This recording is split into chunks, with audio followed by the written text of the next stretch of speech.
Di balik keanggunannya sebagai puncak tertinggi dunia, Gunung Everest menyimpan kisah-kisah mistis yang jarang diceritakan. Para Sherpa, penduduk asli Himalaya, percaya bahwa gunung ini bukan sekadar bongkahan es dan batu, melainkan rumah para dewa dan roh-roh kuno. Kisah bayangan di zona kematian.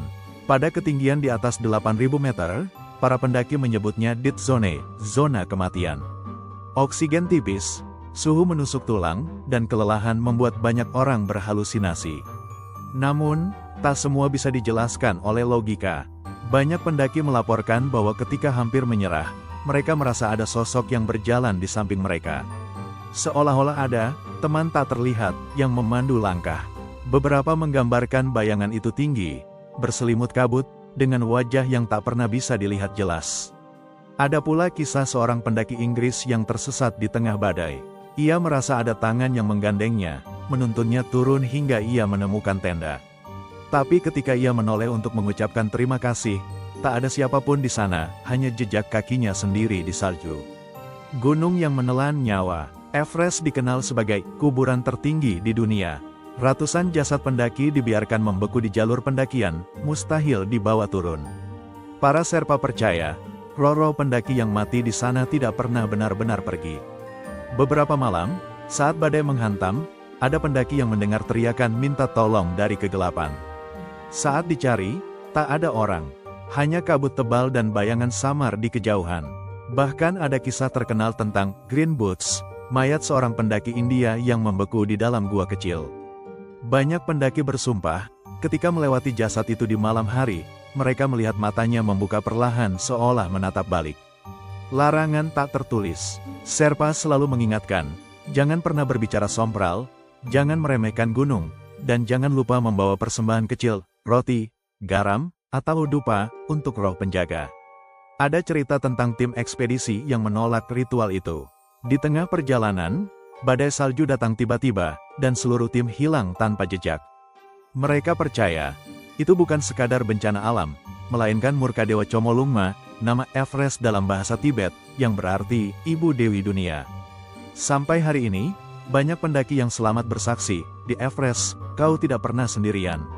Ada sesuatu yang mengawasi setiap langkahmu. Mau saya buatkan versi lebih panjang dengan fokus pada pengalaman nyata para pendaki yang digabungkan dengan nuansa mistisnya, biar makin hidup.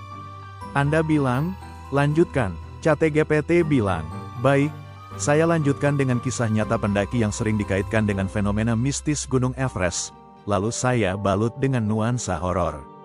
Pendaki yang tak pernah pulang, kisah George Mallory. Pada tahun 1924, George Mallory dan Andrew Irvine mencoba menaklukkan Everest. Mereka terlihat terakhir kali mendaki menuju puncak sebelum badai menelan mereka.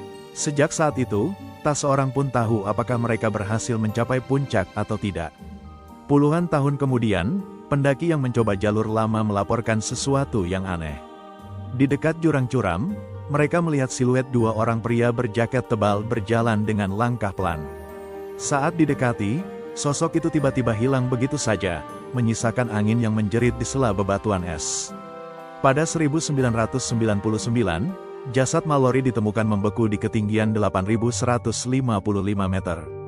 Anehnya, tubuhnya dalam posisi seperti masih berusaha meraih sesuatu di depan matanya, dan wajahnya seakan sedang menatap kosong ke arah langit. Banyak yang percaya, roh Mallory masih terjebak di lereng Everest, terus mendaki tanpa henti.